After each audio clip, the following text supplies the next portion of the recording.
notion where it's not related, it's not symbiotic, it's not synergistic, that actually creates the problem. A city in Belgium, this was articulated in Pat Foreman's wonderful book. The title is City Chicks, and she's talking about urban chickens.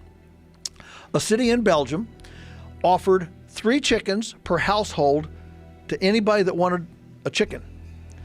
And they had 2,000 families raise their hands, says, yeah, we'll take 3 chickens. So they got 6,000 chickens, distributed them through this city.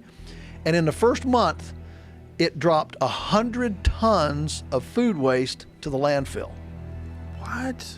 And so not only did they eliminate the landfill waste, all these people now suddenly had chickens. And Pat's done all the math on this and shows that if 1 in 3 households had enough chickens to eat your kitchen scraps, there would not be an egg industry in the United States. It would be completely non-essential. Really? So that's the power of integration. That's the power of proximate, of actual putting stuff close, So they wouldn't have an egg industry because everyone would be growing their own everybody eggs. have their own eggs. Wow. Yeah. No amount of technology and no amount of human ingenuity can possibly overturn the laws of physics, the laws which govern this planet. Those are intractable, immutable, real, and science has never been able to do that. Man's great arrogance, I believe, and one for which he's paying a price now, is to believe that mankind really could become God and even turn over and upset and revoke somehow the laws of the universe. Like the Great Depression, this is a vastly different scenario. We do not have infinite resources left to be tapped. We don't have lots of land. We're at peak everything, all the commodities, everything else. And what they had in the 1930s that my grandparents told me about was the ability to grow food right where they live. And local food production is perhaps the most fundamental key to human survival in the collapse of industrialized civilization. We've had examples of what happens when oil disappears and how civilizations respond and what works and what doesn't. In 1991, the Soviet Union collapsed, and there were 2 nations that were absolutely and totally dependent upon Soviet oil for their survival because they had none, Cuba and North Korea. And what they did in response to that was completely opposite, and the proof, as they say, was in the pudding. North Korea was a rigid, hierarchical, top-down, Soviet-style, bureaucratic regime where everything came from the central government, they managed everything, and North Korea starved. I mean, it was, in human terms, the suffering was amazing. All of a sudden, there's no oil, there's no natural gas, there's no fertilizer, cars don't run, trains don't run. You get to a point where you can run trains on some day and generate electricity on others, but you can't do both at the same time. But the Cuban government reverted to one of the purest forms of capitalism. It said, everybody start restoring the soil and grow food. You will grow food where you live. If you find any piece of arable land that's not being used, you occupy it and you start farming it and you start growing food right now. The Cuban government did everything it could to liberate local food growing. And what happened was, after a very tough period, the Cuban people were eating better than they had ever eaten because they were free of this whole agribiz, Franken-food nightmare. Everything was organic. And you had every square inch in Havana that had soil on rooftops or in flower boxes was growing food. And there was a degree of sustainability. Everything became organic. And all you had to do was separate the people from the way money worked and top-down control. Explain to them, you grow it where you eat it and you're going to make it. And Cuba survived and thrived. Let me spell this out for the individuals here who aren't really keeping up.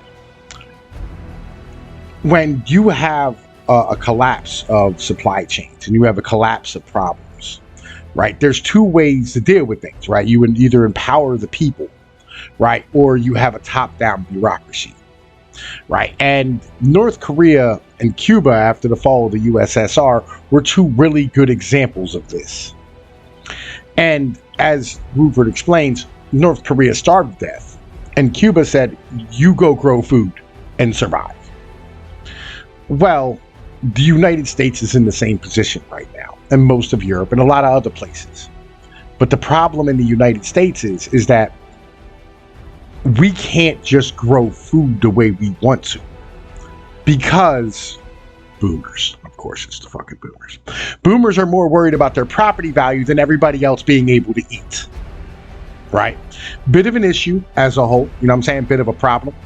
And so the issue is that the reason we have these problems right now that we're having with food prices and the issues of individuals not being able to have proper nutrition as an in general thing, why everybody has diabetes and they're obese and everything's fucked up, is because of the fact that instead of having local food production, you said, well, you know, we'll just have this national, you know what I mean, like agribusiness thing where you have 3 companies, you know what I'm saying, own all the chicken processing and fucking all the cow processing and all the pig processing, right? And McDonald's is the #1 purchaser of apples in the world, right? And so therefore, you know, you have these supply chains which are dominated by these giant industries, which make stuff extremely cheap for a little while until you have these supply shocks, until farmers start retiring, until oil becomes in short supply, until fertilizer becomes in short supply.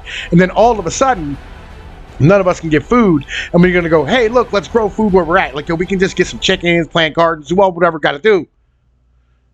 And then our local townships say, no, you're not allowed to do that. And we go, why not? And they go, oh, because the boomers' home prices and home values and our ability to tax you is more important than you being able to eat. This is a problem. Now, we do have some solutions at the moment. Maine, for instance, stood here and passed a state right to like eat, basically, right to grow and eat your own food. Florida passed in 2019, a bill to stand here and say that you're allowed to have a garden regardless of what your local zoning says. Where's the rest of us? Where are you fucking liberal blue state people? The problem is, again, these liberals aren't liberal. They're institutionalists. They support the institution and the bureaucracy, which is going to starve all of us to death. We are going to starve to death if we continue to allow these people to have control over top of us.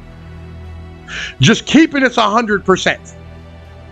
Because we should have the right to be able to grow our own food as a basic human right. That should be a...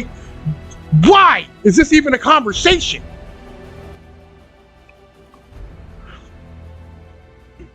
This is why eggs are the price that they are right now. This is why. Look, I'm Tom Peeds with Pnoid News. Y'all know the deal. Like, share, and subscribe. I'm up out of here.